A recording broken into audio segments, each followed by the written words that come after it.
At this time, I want to introduce Cy Reddy, who is from Cerritos High School, who is responsible in part for these lovely kites you see. Yay!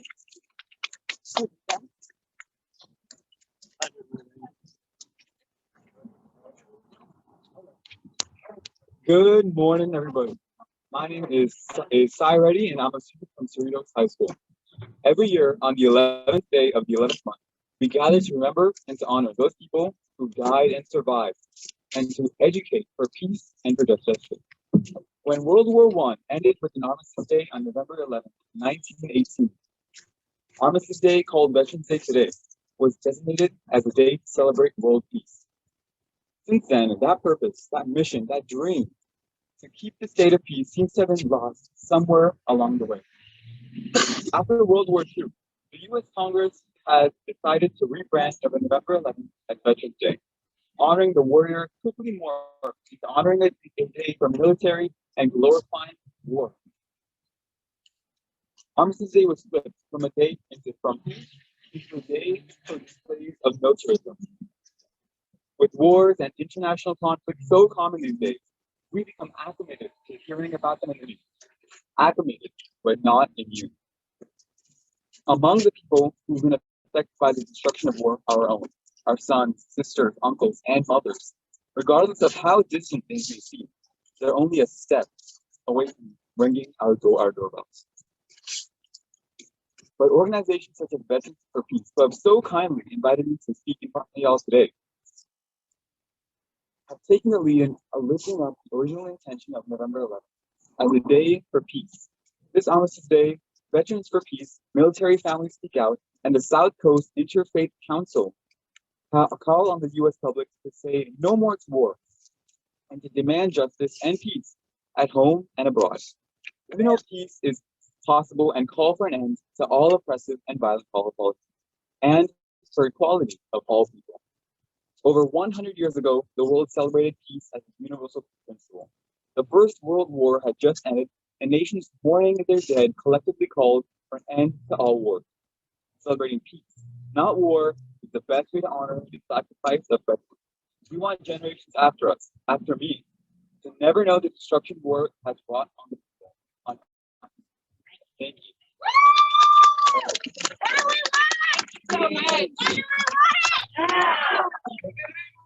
Next, I'd like to introduce Reverend Jerry Stinson, the Senior Minister Emeritus of the First Congregational Church of Long Beach.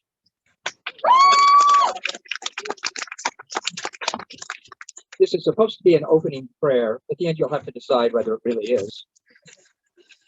Remembering the hope embedded in the armistice aspirations at the end of World War I, we who walk on differing pathways of faith must recognize that the road to peace is grounded in freedom and justice that was exemplified by Moses and the Hebrew prophets. The road to peace is grounded in radical inclusion, found in the teachings and the example of Jesus, the peasant sage. The road to peace is grounded in the enlightened spirituality of Gautama Buddha and the many wise Hindu and Sikh gurus. The road to peace is grounded in the sacredness of the earth, as reflected in the indigenous communities almost wiped out by the violence of American colonial domination. The road to peace is grounded in steadfast devotion to compassion, set forth by Muhammad, the Sufi mystics of Baha'u'llah. And the road to peace is grounded in reason, cherished by humanists and those without any organized religion, who nevertheless practice kindness.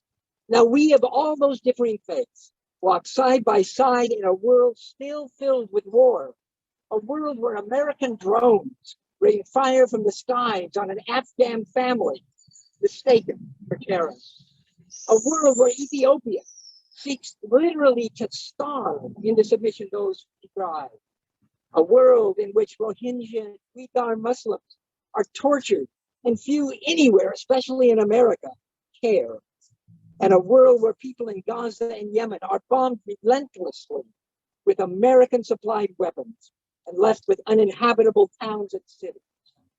In such a world, our prayers must confess that we often put our faith in military power rather than in creating communities of trust and love.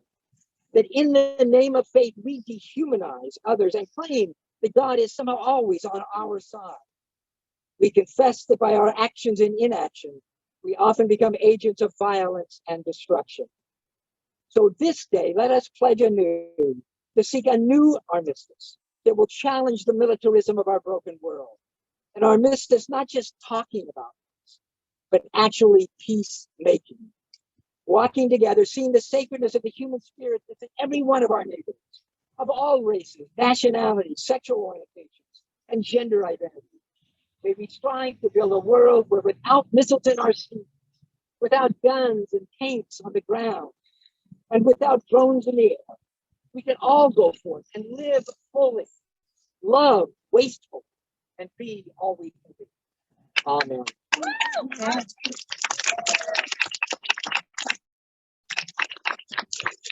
Amen. Thank you. Next, I'd like to introduce Pat Albuso, the National Coordinator of Military Families Speak Out.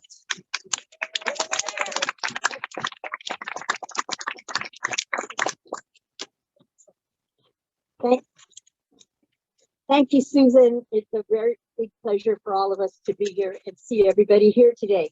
Thank you. First, I would like to introduce Wayne. He's the chapter president of Chapter 110, Veterans for Peace, with a poem that's going to, I think, make us all think.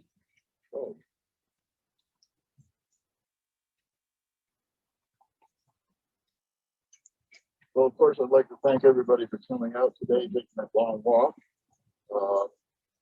And yeah, we're trying. The reason we're trying to change it back from to Armistice Day was to honor the fact that the people, women, children, a lot of people died, not just soldiers during the war, and that was why they started Armistice Day, was to honor everybody that's affected by war.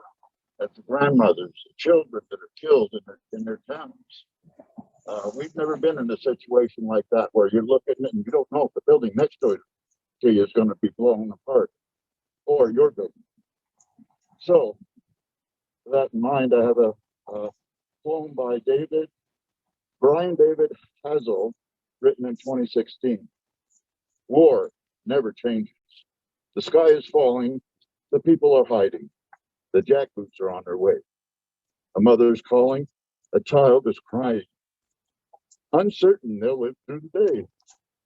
The tanks, they're treading across sovereign borders. Some soldiers are dreading their inhumane orders. Though they have an advantage, this war can't be won. And that collateral damage, is on somebody's son. Victims of war are poor and the sick, slaughtered like cattle with a wealthy and rich, period. Thank you. Just a quick reminder to keep the sidewalk clear because there's a lot of people running fast along the path. Thank you so much for that poem. Wayne. Next, I'd like to introduce with great honor my rabbi, Rabbi Cassie Kale from Temple Bethel in Central.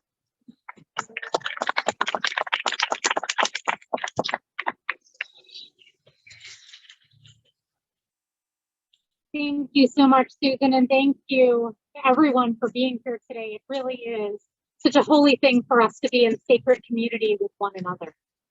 I want to begin with a prayer written by Rabbi Nachman of Wrocław for peace.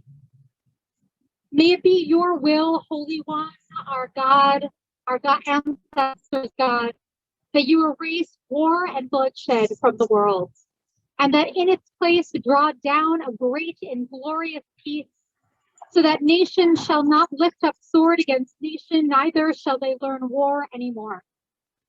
Rather, may all the inhabitants of the earth recognize and deeply know this great truth, that we have not come into this world for strife and division, nor for hatred and rage, nor for provocation and bloodshed. We have come here only to encounter you, eternally blessed one. And so we ask your compassion upon us, raise up by us what is written, I shall place peace upon the earth, and you shall lie down safe and undisturbed. And I shall banish evil beasts from the earth, and the sword shall not pass through your land. But let justice come in like waves of water, and righteousness flow like a river. For the earth shall be full of the knowledge of the Holy One as the waters cover the sea. So may it be, and we say, Amen. But I want to say just one other thing, which is that today I chose to wear a shirt with poppy seeds on. You might know that during or after World War I, poppy seeds were a common sight, especially across Western Europe, because the soldiers' boots had turned up the soil. The blood of soldiers had fertilized. And from the ground that had been so war-ridden, poppy seeds began to sprout forth, a symbol of birth, a symbol of life, a symbol of hope in the future. And so I hope today, in this worn, torn world, that we too can create new poppy seeds of peace and work together and call upon lawmakers, call upon ourselves to work towards a world that doesn't see war anymore. Thank you. Thank you so very much, Rebecca. Now, I don't know if this next person was planned, because if you know Swahili, their last name means peace. But it's my pleasure to introduce Alahe Amani of the Long Beach Area Peace Network.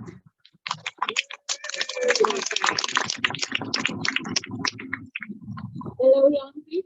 It's my pleasure to be here and given the opportunity to say a few words. Happy Armistice Day. We are gathered here to reclaim Armistice Day.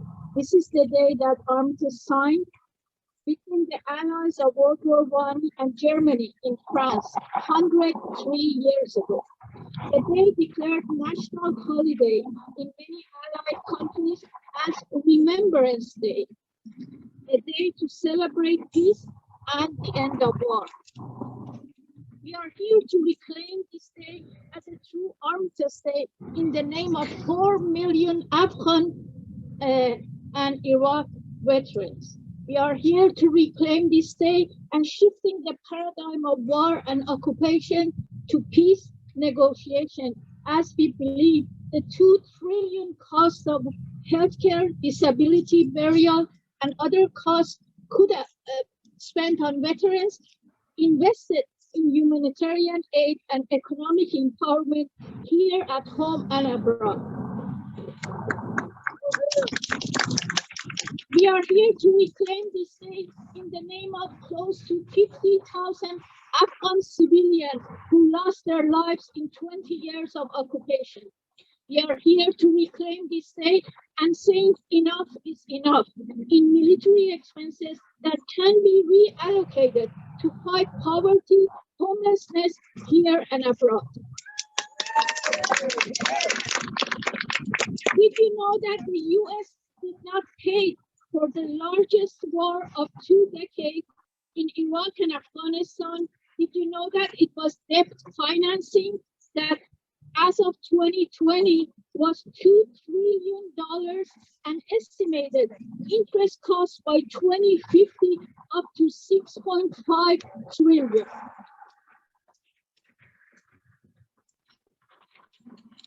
We are here to reclaim this day as a true Armistice Day, as a day to end war and occupation, as war never has been the answer. 20 years ago, when I was in Kabul, Afghanistan, I asked an old man who witnesses war and occupation of Soviet Union and the US, and I said, "Is Taliban finally gone?" And he told me he was 103 years old. And he looked at me and he said, "Just look around in Bazaar, they're all here." This was 20 years ago when we went to Afghanistan. He responded that, and now we are dealing with Afghan refugees in US, in our neighborhood, and their hard day is not, for refugees, the hard day is not done when they are here in another country. It's just beginning of another series of challenges.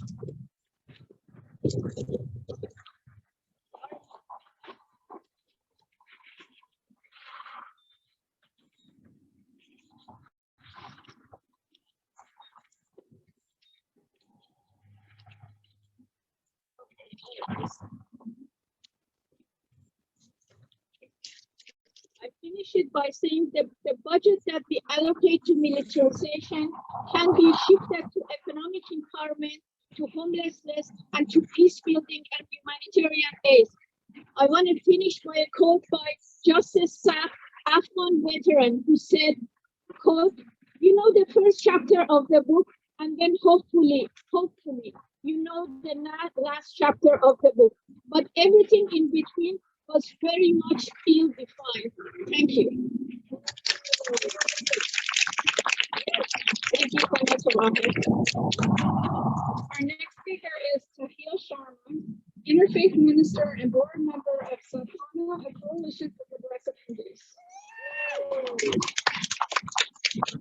Hello, everyone. I am about to chant what we call the Shantibat, which is an important prayer that helps us remember that sacredness and dignity is everywhere. But let's remember that this sacredness and this dignity does not mean peace is a passive term. It is the most active term that we can find in our jargon. So when we're striving for that peace, remember it's to strive for a peace that we've never achieved before. It's for a peace that we want to make sure that strives for accountability, for justice, and for mutual abundance. That's the peace we're looking for.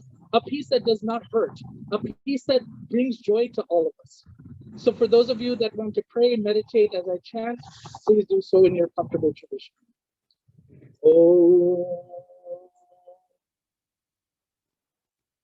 Yo Shanti, Antariksham Shanti, Prithvi Shanti, Rapa Shanti, Oshathaya Shanti, Vanaspataya Shanti, Vishve Deva Shanti, Brahma Shanti, Sarvatva Shanti, Shanti Reva Shanti, Samam Shanti Reva.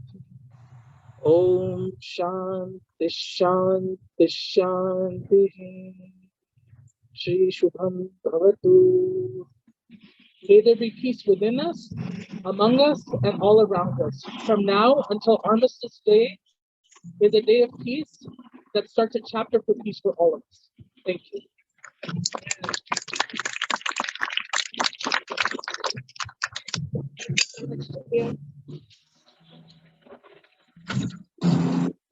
Next, we have something a little bit different. We have some spoken word from Claudia Gold of the Baha'i community.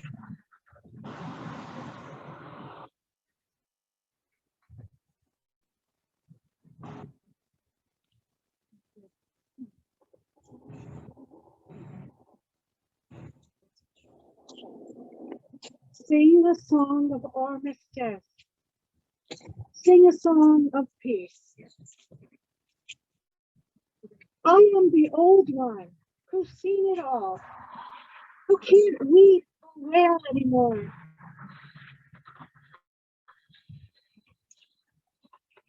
Watching other mothers' children shredding each other's lives in the name of some worthy cause that will get its own statue, only to be declared immoral and torn down in 50 years. I wish they'd sing a song of armistice, raise statues to putting weapons down, dancing dances of hope, following breadcrumbs of light. Nowadays, folks watch war on TV like it was Monday Night Football, forgetting that it's somebody's husband dying, his plane shot down, someone's mother watching her stolen children become child soldiers, someone's daughter raped and raped and raped till nothing's left, someone's son holding his body as he bleeds out amid gunfire. And all this in the name of someone's grand idea of good guys, bad guys, mind-made, man-made constructs having nothing to do with reality. They're not poppies blooming. Sunrise over hills. Sunset over ocean. Trees laden with summer fruit. Lovers entwined with each other. Everything God has given us that's real, that's tangible, that's life, living itself, putting smiles on our faces without even trying. I wish they'd sing a song of armistice, put their weapons down, dance, a dance of hope, and try to find the breadcrumbs of light. I wish they'd realize that God is God is God. That it's the same God, Al-Salam, that all are from God, that we're all connected in this vast ocean of oneness, not waiting till our judgment day to wish we'd shared our strawberries with a starving stranger. My rabbi father used to tell the story about how when the Israelites crossed the Red Sea and saw the Egyptians chariots chasing them, were about to be engulfed by water, they rejoiced. But an angel said, "Do not rejoice. They are my children too, and they are dying." My friend, the one who prayed for our loved ones on my dorm bed, I asked her long distance to Atlanta, how can a sincere Christian start a war? You see, I once had a blonde neighbor, Louise, who was a Christian too, and grew tomatoes in the window box in the kitchen, who let drivers cut in when we drove together, who brought me a plant when I moved in and taught me how to organize my clutter. Louise, she told me in her high voice, whispering truth, that she realized that to be a Christian is to love each other. Love each other, love each other, love even the guy I hitchhiked with, who put a gun to my head, pulling the trigger 3 times. Said he'd done this, but he was a Marine in Nam. Adrenaline exploding my brain into fireworks in the passenger seat of that white van, where following orders was all I could do to survive.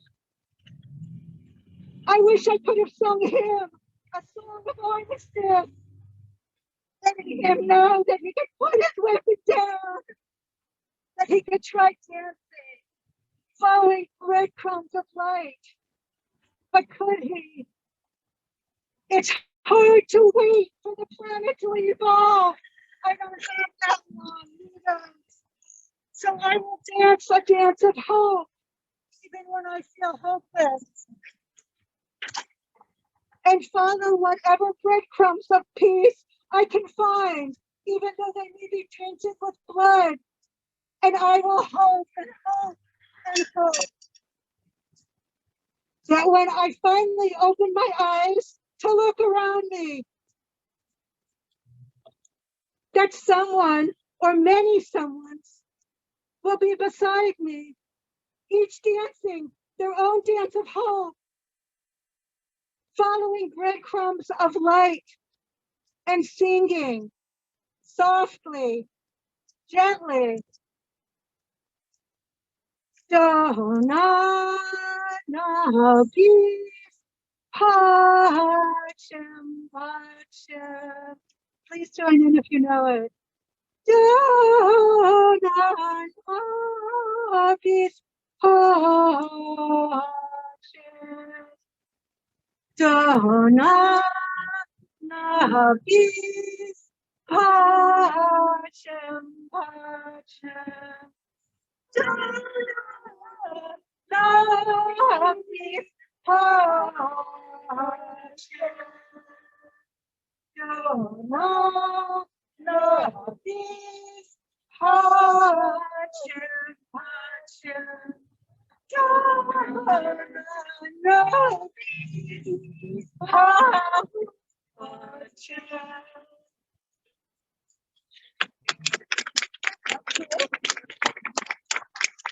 Thank you so much, Claudia. Next, I'd like to introduce Michael Soto of the Orange County People's Campaign, Poor People's Campaign, for a collective song. Hi, everybody. What a beautiful, beautiful afternoon it is today. We have great weather. Everybody should be happy. We are going to be moving in the right direction from here on out with this movement.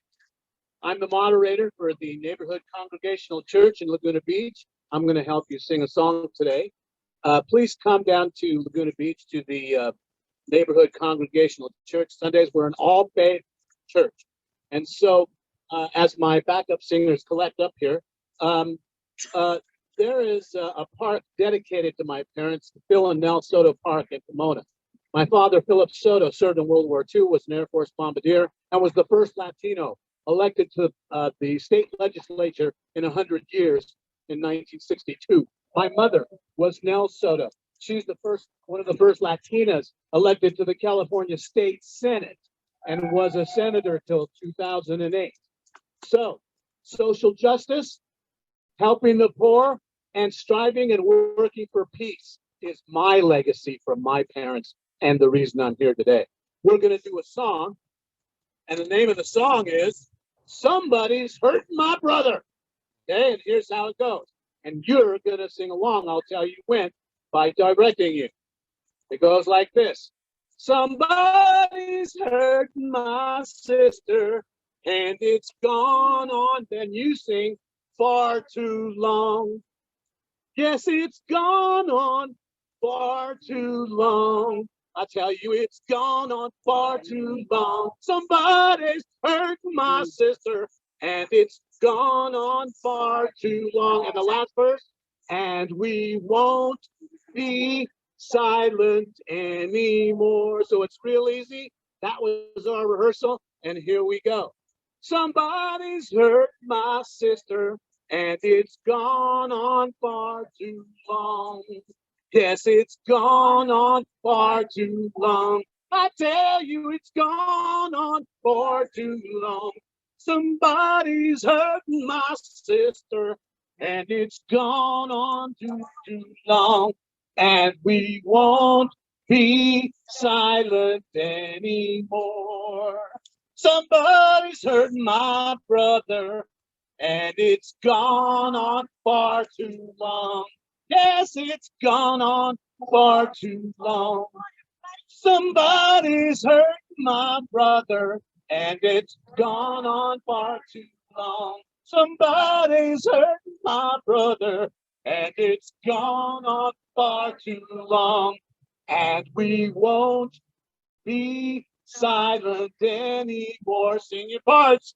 Somebody's hurting our children, and it's gone on far too long. Yes, it's gone on far too long. I tell you, it's gone on far too long. Somebody's hurting our children, and it's gone on far too long. And we won't be silent anymore. Somebody's hurting the refugees, and it's gone on far too long. And we won't be silent anymore. Somebody's hurting the refugees, and it's gone on far too long. And we won't be silent anymore. One last verse. And we won't be silent anymore. Thank you. Very good. Excellent. Thank you so much, Mike. We're gonna a quick second to take a photo with our last group of speakers, and then I'll introduce our next speaker after that.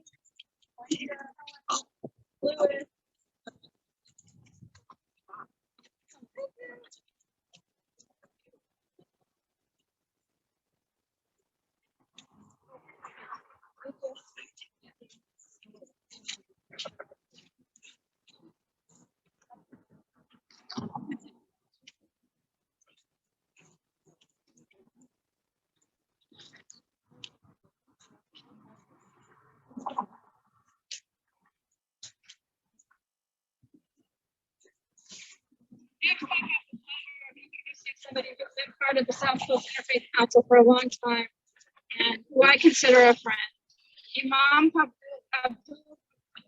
Abdul Hafiz from the Masjid Sharif here in Thank you, Susan. Welcome and thank everyone for being here on this special and blessed occasion where we strive to go back to the original intention of Armistice Day, and that is the day that there would be peace. As the song decades ago, war, what is it good for? Absolutely nothing. But I'd like to just share with us a prayer of our father, Adam, when he and our mother, Hawa, of Eve, had fallen, and they turned to God and they said, Rabbana, ظلمنا أنفسنا ولم يغفر لنا ويرحمنا إن كنا من الخاسرين. Our Lord, we have wronged ourselves. And if you don't have mercy upon us and forgive us, then certainly we'll be among the losers.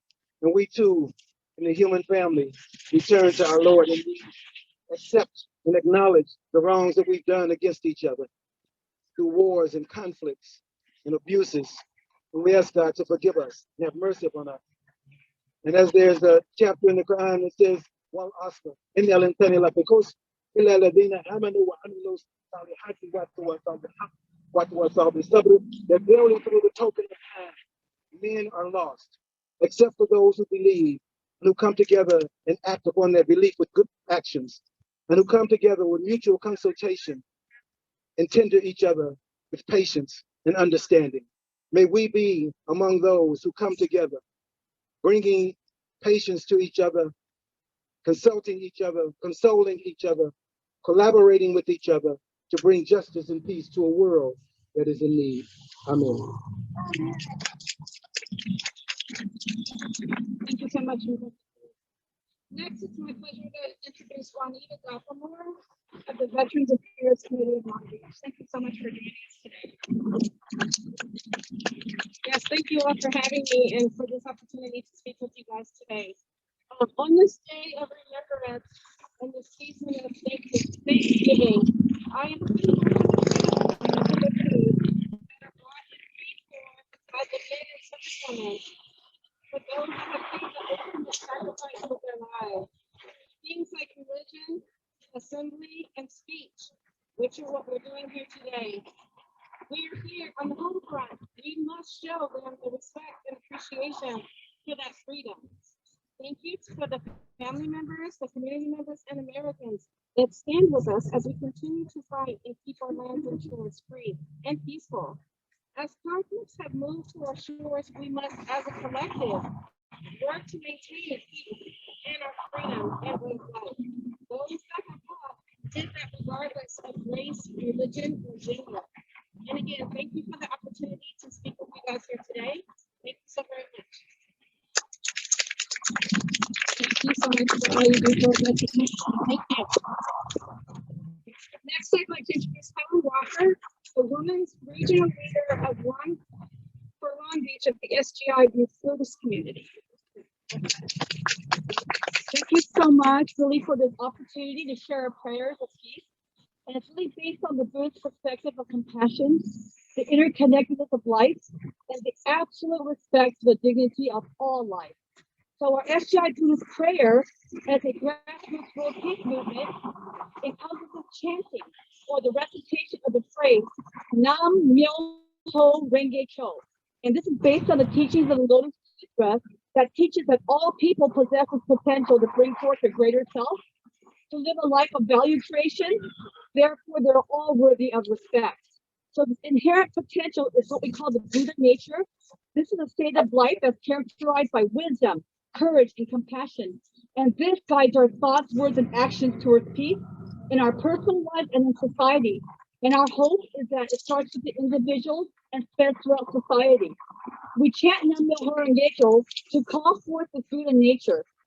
Our SGI president, Daisaku Ikeda, who is a peace activist, who has conducted numerous dialogues based on humanism to create a network of peace, once wrote, Nam Myoho Renge Kyo is a universal language understood by all Buddhas. Nam-myoho Renge Kyo in our faith tradition is also a declaration of inherent dignity and the power within all people. Our Buddhist prayer is also a commitment and a vow as global citizens to actively engage in society, pray for a peaceful and prosperous society for all, and also work together to make it a true reality. With that, I would like to offer our prayer for peace by reciting the phrase 3 times with the spirit that the Buddha does, the voice that the Buddhist works. I will recite it 3 times. Please join me, or in your faith tradition, please meditate or pray. Nam-myoho Renge Kyo, Nam-myoho Renge Kyo, Nam-myoho Renge Kyo. Thank you. Thank you so much for that. Next, I'm going to bring back up Pat Albuso, National Coordinator of Military Families Speak Out. Thank you, Susan. Allow me to introduce our friend and ally and hardcore worker behind the scenes in so many areas, Louis Fraser. He just came up. He's a post 9/11 vet. He's kind of spent today, so I'll be taking up some of his time. We're so proud of him. He helped put up a mural today of deported veterans in the city of Bell Gardens.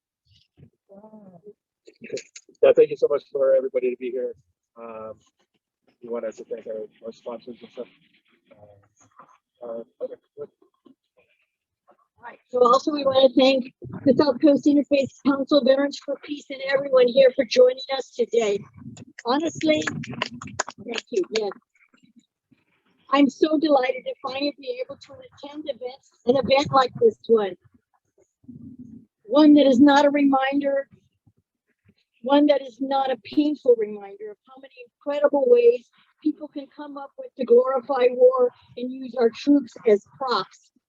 Thank you one and all for sparing me that misery when I keep hearing that. Thank you for your service signs. I keep seeing that and hearing those pathetic offers of a free cup of coffee to all veterans. And that's what usually takes place on November 11th, but not here and not now and not with all of you. Thank you, because you get it. Today is the day that we declare an end to that narrative, and we are reclaiming Armistice Day. Earlier, I said November 11th is painful for me, as I am sure that it is to other victims of war, because I still can't look away from all the faces of the young recruits I have to witness at the endless color guard ceremonies going on today. And I flash back to my 18-year-old son's innocent face as he was marching off to win a war that he actually thought was going to be helping the Afghan people. Before his first deployment, he packed soccer balls and candy. Instead, he returned like so many others, completely demoralized, because he ended up knocking down the doors of the homes of terrorized families, mostly women and children, and getting flipped off by those very safe children. I watched him deploy 5 more times, each time returning more numb and behaving like death and killing was just a job. Now he struggles every day with the signature of these wars: traumatic brain injury, PTSD, chronic back and neck injuries, and trauma, a hearing loss that carry with him for the rest of his life. I'm guessing, as so many of our troops were, he was also exposed to depleted uranium, to the burn pits, the toxic water, and the radiation contamination found on so many U.S. bases, and that we exposed to the places where we occupied and the people there. And yet I know I'm lucky, because the children of my friends, Fernando, Jane, Nadia, and Vicky, their kids never came home. So why do we still accept that our greatest treasure, our young, promising youth, when and if they return from wars, that they will become a passive shell of what they were never meant to be? Over 30,100 active duty troops and veterans died by suicide while or after serving in Afghanistan, Iraq, and other fronts since 2001. That's more than 4 times the number who died in combat. And this is why we, all of us in Veterans for Peace, Military Families Speak Out, invite you to join our campaign to find out ways to raise public awareness so we can lift the spirits of our returning troops. Really, we have no idea what our troops are going through right now.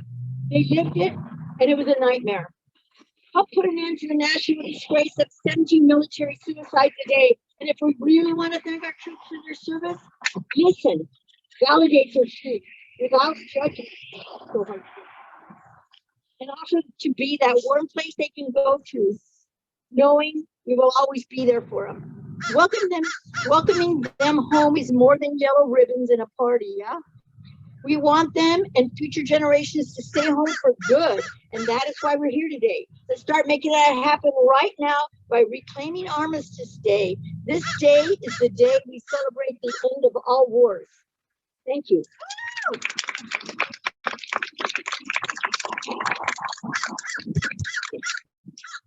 Thank you, thank you, thank you to everyone for showing up today, sitting and standing and marching in the sun with us. I'm going off script a little bit here, but I wanted to share a little bit about why we're gathered here today. We're gathered here today because a man, Dale Whitney, started sending repeated emails to the Interfaith Council saying, hey, we have a Justice and Peace Committee. We're working towards justice, but what about the peace part? When are we going to do something to call attention to the desperate need for peacemaking?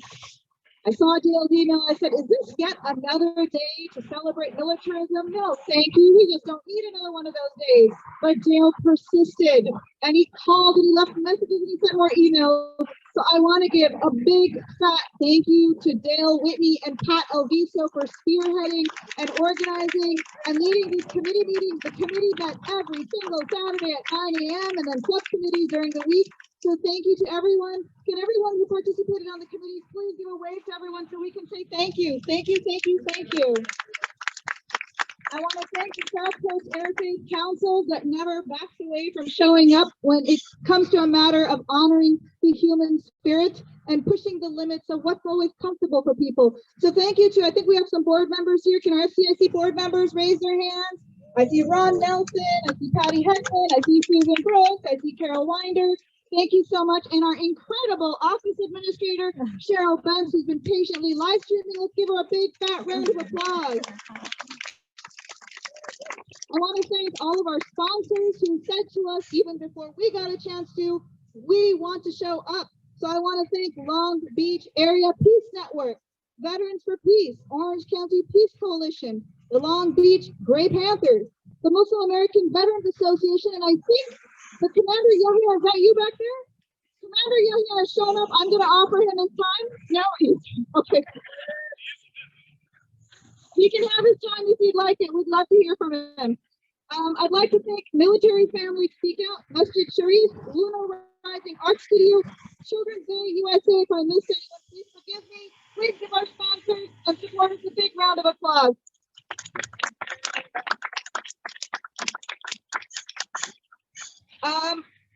Please feel free to grab a kite. We have 11 peace kites. After we disperse, we're going to have some groups sing right now, led by our amazing band, Brown the Couscous. Round of applause for Brown the Couscous. They'll be leading us in group song. You should have the lyrics on a little, Dale's holding it up, so feel free to ask someone for a sheet. We're going to please stay with us to sing. Feel free to grab a kite and send the kites up into the air as a beacon for peace today. If somebody needs a ride back to our first site, there is a bus somewhere. The buses are going back and forth, but can you raise your hand if you don't mind giving rides out today? Is there anyone here who can offer rides that's parked on this end? Okay, there's Jane Afonso, chair of our Justice and Peace Committee, is offering rides.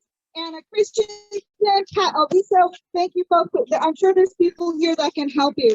Before I invite the Couscous back to close us up with the group song, there is a community announcement from Anna Christensen of the Sierra Club. I'm going to invite her up to make her announcement. Thank you, Anna. Thank you very much.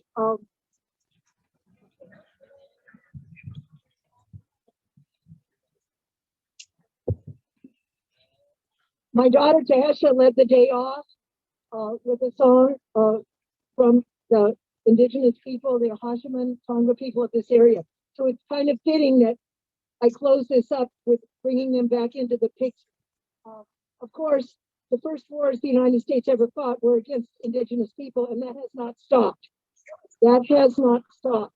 So right here, in our own community, we are fighting a war for the Los Cerritos wetlands and the state and the National Register site of Pavugna up at Cal State Long Beach. There is going to be a town hall announcement, an Orange County town hall on oil spills on November 20th on a Saturday. It's in person and online, and Rebecca Robles will be speaking at that town hall. And I encourage everybody to, you know, as we know the old saying, think globally but act locally, and get involved in protecting what's left of the natural spaces for all our relations. The plans to restore the Los Cerritos involve building a visitor center, building parking lots, building giant walls to protect oil operations and gas operations. So it's kind of too big to paint this picture, but you can go to puvu.org to learn about the past and ongoing struggles. You can also go to Protect Pavugna. And I just encourage us all to understand that, you know, war against nature is war.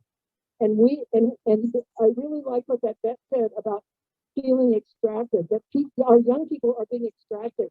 So in addition to having people being extracted from their homes, from their community, and sent to kill and die, we are extracting life from this planet every day. So thank you very much. Try to tune into that project.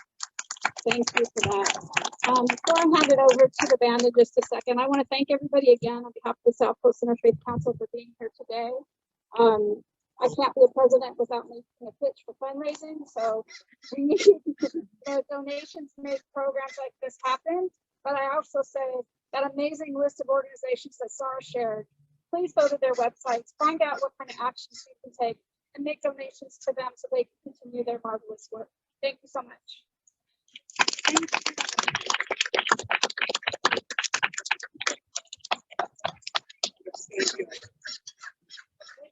Thank you. In this occasion, Interfaith Council.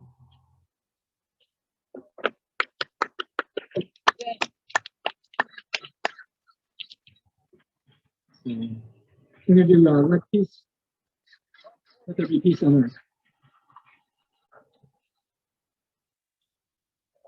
We're going to go through it twice, and the first time we're going to do it like the original and have it on the second paragraph. It says,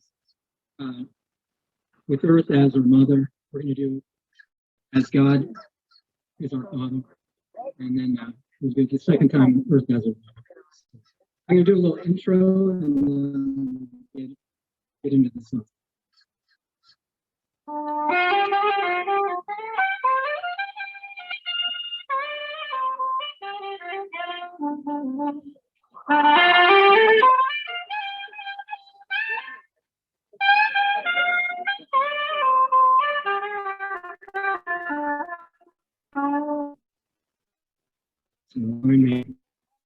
Let there be peace on earth, and let it begin with me. Let there be peace on earth, the peace that was meant to be. With God as our Father, family all are we. Let us walk with each other in perfect harmony. Let peace begin with me. Let this be the moment now. Let every step I take, let this be my solemn vow.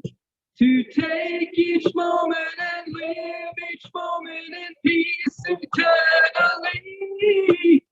Let there be peace on earth, and let it begin with me. Let there be peace on earth, and let it begin with me. Let there be peace on earth, the peace that was meant to be. With earth as our mother, family all are we.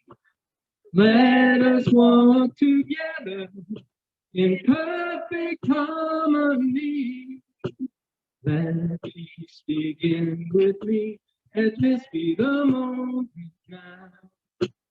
Let every step I take, let this be my song to take each moment and live each moment in peace eternally. Let there be peace on earth and let it begin